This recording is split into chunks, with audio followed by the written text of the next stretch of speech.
Bon, les amis, je sais que vous raffolez comme moi des anecdotes croustimouellax. Vous savez, ces petites histoires incroyables qui vous font briller en soirée. Eh bien, j'ai encore trouvé pour vous une zone d'internet absolument géniale. Aujourd'hui, nous sommes donc de retour dans l'une de vos séries favorites, les Teals. Today I Learn, des anecdotes d'une rare saveur. Alors accrochez-vous bien et apprêtez-vous à sortir de cette vidéo avec bien plus de connaissances que vous ne pourrez en avoir avec une scolarité allant jusqu'à Bac+15. C'est faux, mais par contre, c'est quand même incroyable.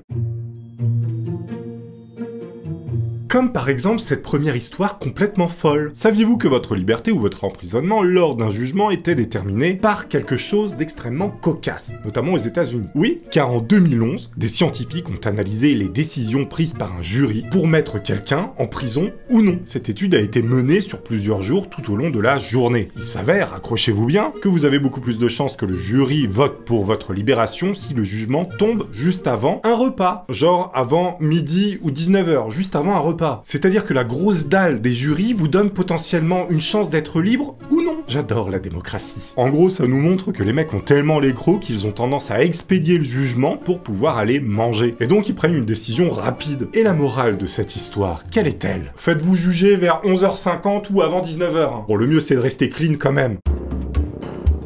Le saviez-vous également? J'adore commencer mes phrases comme ça. Les ours ronronnent comme des chats. Ça, vous le saviez pas. Alors c'est même précisé, surtout quand ils mangent une friandise spéciale. Genre un jogger perdu en forêt. Bah, ça fait comme un gros carambar pour lui, hein. Moi, j'imagine tout de suite un ours en train de ronronner et déguster Jean-Édouard, le randonneur, par les extrémités. Mais c'est aussi précisé que pour s'accoupler, quand ils s'approchent d'autres ours, ils claquent de la langue pour signifier qu'ils sont chauds. C'est un peu le sifflement pour les humains beaufs, hein, vous voyez? Imaginez que nous, on claque de la langue pour draguer. La version ultra beauf dans la rue, vous savez? Ça donne envie, hein? C'est très bizarre.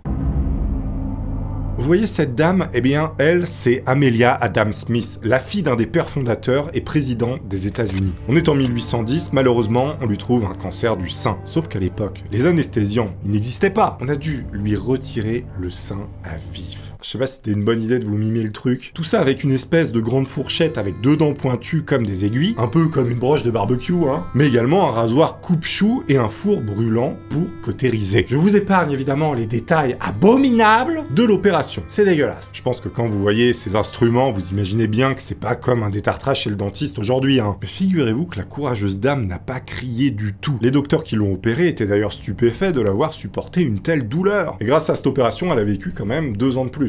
Pas mal. Affaire suivante. J'ai l'impression d'être un jury coupable suivant. Alors celle-là, elle est complètement incroyable. On est sur le premier détournement d'avion de l'histoire. Et tout ça se passe en Norvège, c'était en 1985. Alors là, on se dit, ok, c'est un mec avec des revendications complètement folles, sorti d'une sombre organisation, voilà, qui veut imposer ses choix. En fait, pas du tout. C'est un mec qui avait un faible pour la picole. En gros, le mec avait certaines revendications politiques, du coup, il a pris les passagers en otage. Faut savoir que juste avant, il avait acheté un fusil à air comprimé. Avant l'embarquement, il réussit donc à passer le contrôle avec un canon à air comprimé acheté juste avant. À un moment donné, durant le vol, il le montre à l'hôtesse et lui dit d'informer le commandant de bord. Que maintenant, c'est lui qui contrôle l'avion, hein. Faut l'imaginer avec son canon de fête foraine, là, comme ça. C'est moi qui pilote, les gars, calmez-vous. Évidemment, immédiatement, l'avion atterrit, les forces spéciales l'entourent. Le type avait des revendications politiques et personnelles. Et c'est là que ça devient plutôt marrant. Parce que à 18h30, le stock de bière de l'avion était vide. Vide de chez vide. Mais c'est lui qui avait tout bu. Les négociateurs, ils réussissent à passer un accord avec ce mec-là. Ils lui disent, tu nous donnes tes armes par la fenêtre et nous on t'envoie de la bière. Le mec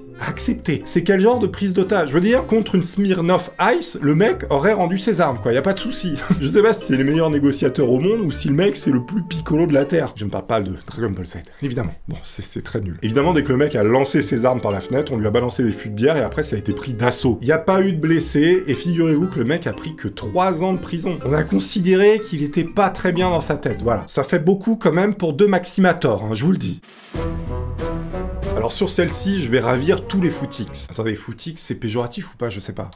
Footix. À la suite du sacre de l'équipe de France 98, le terme footix a pris un autre sens dans la culture populaire. Il désigne péjorativement, je suis désolé, dans le contexte d'un grand événement sportif, une personne novice, mais supportrice de son équipe quand elle gagne, et qui peut changer d'équipe soutenue en fonction des résultats. Mais c'est un truc de crevard en fait, footix. Je suis un petit peu footix. Oui, je supporte l'équipe qui gagne. Bon bref, là n'est pas la question. Revenons à notre Teal. Donc ça va parler de foot, vous avez deviné. À l'époque, les ballons de foot étaient marrons et blancs, sauf que quand la télévision est arrivée, du moins la diffusion de la première première Coupe du Monde en 1970, on voyait pas vraiment la rotation du ballon. Du coup, les ballons en noir et blanc avec des pentagones ont été introduits. C'est d'ailleurs un peu aussi pour ça que les fusées étaient en noir et blanc, pour voir la rotation et les différents mouvements et ainsi mieux les guider. Les maillots des footballeurs aussi ne sont pas choisis au hasard, notamment les couleurs évidemment. Il fallait que sur les télés en noir et blanc, on puisse distinguer les deux équipes. Du coup, les couleurs étaient sélectionnées dans cette optique. Et en fait, depuis, c'est resté. J'espère que je dis pas de conneries, ça c'est moi qui ai un.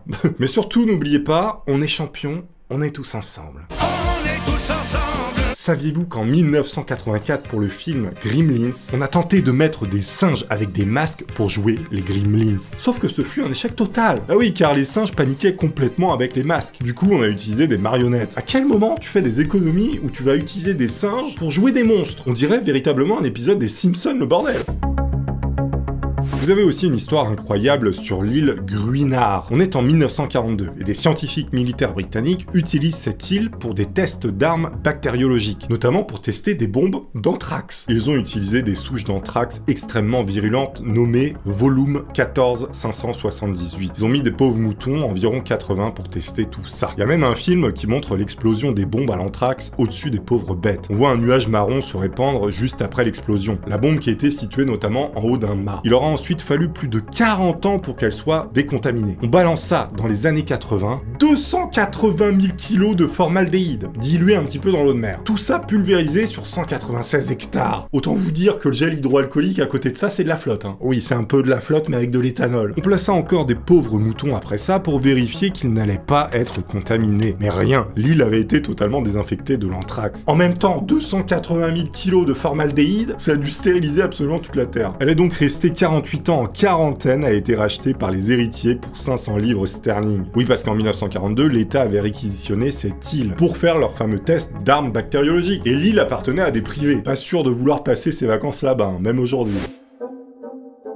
Retournons maintenant aux USA, au pays où tout est possible. Saviez-vous qu'il existait une loi en vigueur dans plus de la moitié des États qui permet, accrochez-vous bien, de tenir responsables les enfants vis-à-vis des frais engendrés à leurs parents? Je sais pas si vous saisissez le truc. C'est-à-dire un beau jour, si des parents décident de faire la compta du prix des couches que leur enfant leur a coûté, ils peuvent l'attaquer en justice et demander remboursement. God bless America. Bon, c'est surtout, mais très rarement appliqué pour les frais médicaux qui peuvent coûter des sommes stratosphériques. Il y a d'ailleurs eu récemment des affaires où les parents réclamaient à leurs enfants le remboursement des frais médicaux. Ces parents-là, ils ont attendu la majorité de leurs enfants pour les attaquer en justice et demander tout le remboursement. En mode, tu vas me rembourser l'appendicite qui m'a coûté 5000 balles, frérot. Enfin, mon enfant, du coup. Donc si vous êtes un petit peu rapace sur les bords et que vous comptez avoir un enfant, vous savez où partir habiter maintenant. J'imagine bien, moi, les parents qui justifiaient à leurs enfants pourquoi ils sont partis vivre aux USA. Maman, pourquoi on est parti vivre aux États-Unis? Pour les barbecues, mon petit. Pour les barbecues. Vous avez également cette anecdote complètement folle sur Phineas Taylor Barroom. Ce mec-là est né en 1810 et il avait un business un peu étrange, les freak shows. Vous savez, ces pseudo-cirques à l'époque qui consistaient à montrer des personnes avec des particularités physiques. Et eux, ils appelaient ça des monstres. En gros, les gens venaient à ces spectacles, payaient et pouvaient voir les monstres, comme il disait. Eh bien, à ses tout débuts, quand il a commencé dans cet horrible business des spectacles de freak show, il acheta une esclave qui affirmait avoir 161 ans et qui disait également avoir été la nounou de George Washington. George Washington qui, je rappelle, est né une bonne centaine d'années avant cette période. Mais le pire, c'est qu'à sa mort, Phineas a fait payer son autopsie. C'est-à-dire que pour 50 centimes, il a fait venir un public qui venait voir l'autopsie comme si c'était un spectacle. Même à sa mort, le mec faisait encore du fric sur le dos de la pauvre dame. Vous me direz, les affaires sont les affaires. Bon, on est tous d'accord que c'est absolument horrible comme business, mais ça a existé. Alors celle-ci est complètement folle, d'ailleurs il y a une image, vous allez voir. Les chercheurs n'ont d'ailleurs jamais rien vu de tel. On est au large de l'Australie et c'est la première fois qu'on voit un poisson coincé dans une méduse. Ce sont de vraies photos. En fait le poisson est quasiment entièrement dans la méduse et il n'y a que la queue qui dépasse et qui permet au poisson de piloter la méduse. Maintenant les poissons se font des blindages avec des méduses venimeuses. Bon là visiblement c'était un accident, car les scientifiques ils ont jamais rien vu de tel. Avouez que ce truc est complètement ouf. Attendez. Mais les mecs qui disaient qu'on pouvait se faire contrôler par la 5G avaient peut-être raison. Enfin, peut-être raison, mais dans le futur. Apparemment, les protéines des cellules nerveuses, une fois modifiées génétiquement, peuvent être contrôlées à distance avec des ondes radio et des champs magnétiques. En gros, on les attache avec d'autres protéines qui stockent le fer et on peut leur faire faire ce qu'on veut à distance. Du moins les activer et les désactiver. La protéine a été nommée magnéto. Elle pourrait permettre de contrôler le cerveau et le comportement à distance. C'est dans le laboratoire d'Ali Güler à l'université de Charlottesville que cette avancée magistrale en neurosciences voit le jour. Et j'ai d'ailleurs trouvé une vidéo qui montre les cellules magnéto en mouvement grâce aux ondes radio. Elles s'activent et se réactivent. En gros, ils introduisent des cellules modifiées dans les reins d'un embryon qui vont ensuite produire ces cellules magnéto, donc ces fameuses cellules contrôlables. Ensuite, on les récupère, on injecte l'ADN de ces cellules magnéto dans un virus, puis on les met dans le cerveau d'une souris. Et visiblement, on a pu constater que ça fonctionnait. L'expérience a également été faite sur des poissons zèbres. On a fait en sorte de mettre ces cellules magnéto au niveau des réflexes d'évasion du poisson. Une fois soumis à un champ magnétique, les poissons fuyaient, donc ça fonctionnait. Bon là, c'est des organismes assez simples. Sur un cerveau humain, c'est